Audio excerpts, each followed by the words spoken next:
Students अब देखिए example 6 statement क्या है आपके पास।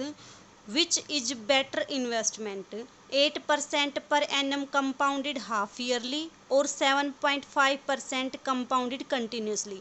आपको ये बताना है कि किसी सम के ऊपर अगर आप 8% कंपाउंडेड हाफ ईयरली अगर उसको किसी को दो या फिर उसको 7.5% कंपाउंडेड कंटिन्यूसली से दो, तो आपको ये बताना है कि कौन सी इन्वेस्टमेंट आपके पास बेटर रहेगी, ये वाली या फिर ये वाली।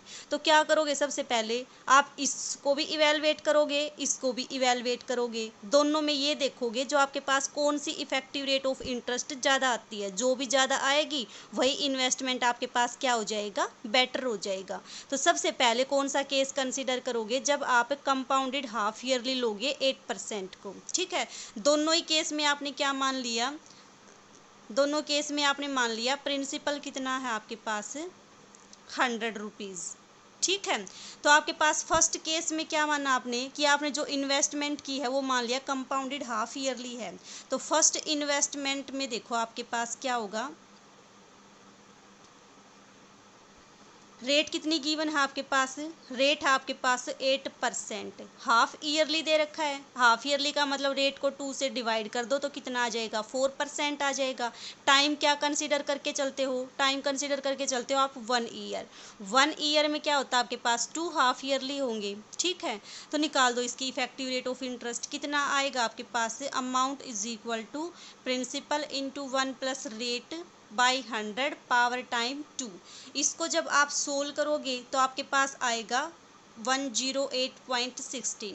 तो यानी कि कंपाउंड इंटरेस्ट कितना आ गया आपके पास, अमाउंट माइनस प्रिंसिपल, प्रिंसिपल कितना है 100, तो आपके पास कितना आ गया ये 8.16। तो आपके पास जो इफेक्टिव रेट ऑफ इंटरेस्ट है वो कितना आया इस केस में 8.16%। ठीक है, दूसरे केस में क्या करोगे, कंपाउंडेड कंटिन्यूसली दे रखी है तो कंपाउंडेड कंटिन्यूसली करके इसका अमाउंट निकाल दो, कितना आएगा आपके पास सेकंड इन्वेस्टमेंट।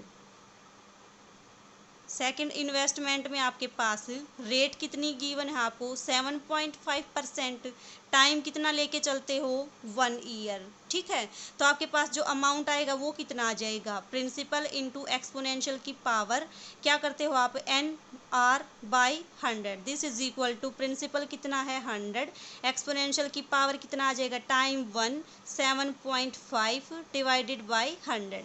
इसको जब आप सोल्व करोगे तो आपके पास कितना आएगा 100 exponential raise to power 0.075।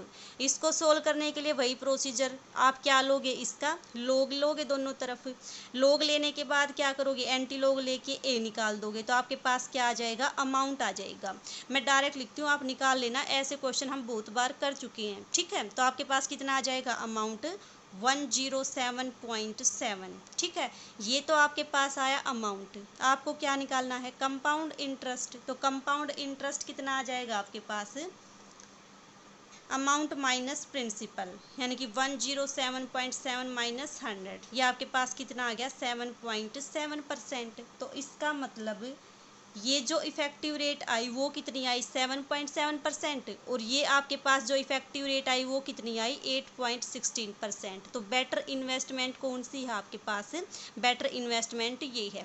In generally भी हम जैसे डेली लाइफ में देखते हैं कि मान लो हमारे पास कोई एक अमाउंट होता है। ठीक है, उसमें अगर हम ये चेक करें कि इसको मान लो एक अमाउंट को तो देना है 8% पे, दूसरे को दोगे आप 7% पे, तो आपको किस में बेनिफिट होता है, जो आपको 100 पे 8 रुपये देगा वो बेनिफिशियल होगा, या आपको जो 100 रुपीज़ के ऊपर 7 रुपीज़ देगा वो बेनिफिशियल होगा। ऑब्वियस सी बात है, जो 100 के ऊपर 8 रुपये देगा वही बेनिफिशियल होगा। तो आप किस पे इन्वेस्ट करोगे, इसके ऊपर। मान लो एक बैंक आपको ये देता है, दूसरा बैंक आपको ये देता है ये वाली रेट, तो किसके ऊपर, कौन से बैंक में आप जमा कराओगे अपने पैसे, इस बैंक में जमा कराओगे जो आपको ज़्यादा रेट ऑफ इंटरेस्ट दे। ठीक है, तो इस तरह से था आपका ये वाला क्वेश्चन।